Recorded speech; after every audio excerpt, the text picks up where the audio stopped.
आधुनिक आवर्त सारणी, मॉडर्न पीरियोडिक टेबल।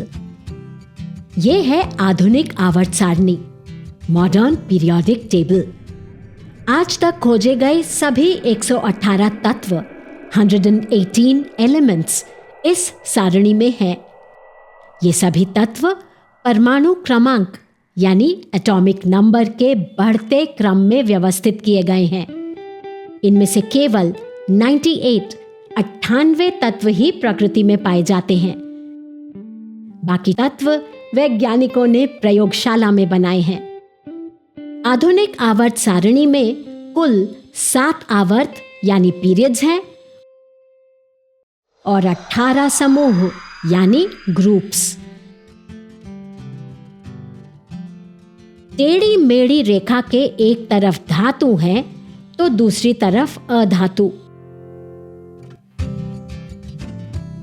बीच वाले उपधातु यानी मेटलॉइड्स हैं। उपधातुओं में धातु और अधातु दोनों के गुण होते हैं। आवर्त सारणी में और भी कई दिलचस्प पैटर्न छुपे हैं। इस पैटर्न को जान लें तो तत्व के सारणी में स्थान से ही हम उसके गुणों का अनुमान लगा सकते हैं। लेकिन इसके लिए जानना होगा इलेक्ट्रॉनिक विन्यास यानी इलेक्ट्रॉनिक कॉन्फ़िगरेशन, मतलब परमाणु में नाभिक के चारों ओर मौजूद इलेक्ट्रॉन्स की व्यवस्था। चूंकि रासायनिक अभिक्रिया में इलेक्ट्रॉन ही भाग लेते हैं, इसीलिए तत्वों के गुण उन्हीं से तय होते हैं। अब किसी एक समूह के तत्वों को देखें। जैसे ग्रुप 1, कुछ पैटर्न नजर आ रहा है? चाहें तो वीडियो को पॉज करें। समूह में ऊपर से नीचे की ओर जाने पर कोशों की संख्या बढ़ती है, मतलब परमाणु का आकार बढ़ जाता है। इन सभी तत्वों के संयोजक इलेक्ट्रॉन यानी वैलेंस इलेक्ट्रॉन्स, मतलब बाहरी कोश के इलेक्ट्रॉन्स की संख्या समान है। मतलब इन सब की रासायनिक अभिक्रिया के दौरान इलेक्ट्रॉन देने या इलेक्ट्रॉन लेने की क्षमता एक जैसी है। इसीलिए इनके रासायनिक गुण भी समान है। इसका मतलब अगर हमें पता है कि लिथियम एक धातु है और पानी के साथ अभिक्रिया करके हाइड्रोजन गैस बनाता है, तो हम अनुमान लगा सकते हैं कि सोडियम भी ऐसा ही करेगा। ये भी कि सोडियम का परमाणु लिथियम से बड़ा होगा।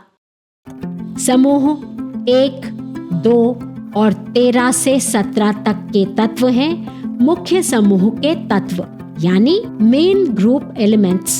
समूह 3 से 12 के तत्व हैं संक्रमण तत्व यानी ट्रांजिशन एलिमेंट्स। समूह 18 के तत्वों का बाहरी कोश पूरी तरह से भरा होता है। ये निष्क्रिय गैसें यानी नोबल गैसेस हैं। अब आवर्त के पैटर्न को देखते हैं।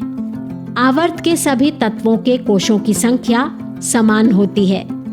जब हम अगले आवर्त में जाते हैं तो एक नया कोश भरना शुरू होता है।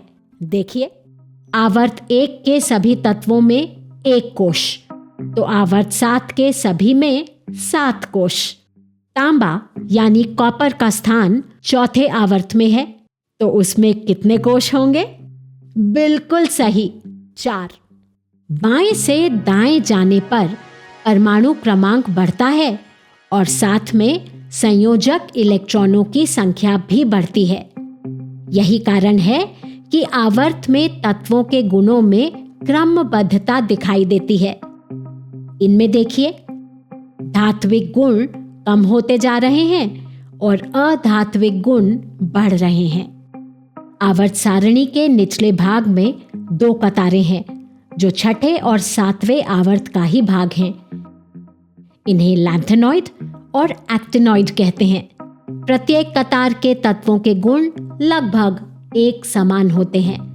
7वें आवर्त के सभी तत्व रेडियोधर्मी होते हैं। अब आपके लिए एक काम, धातुओं और अधातुओं को अलग करने के बाद भी आवर्त सारणी में अभी भी कई रंग दिख रहे हैं। ऐसा क्यों है? समान रंग वाले तत्वों की क्या विशेषता होंगी, इसका पता लगाएं।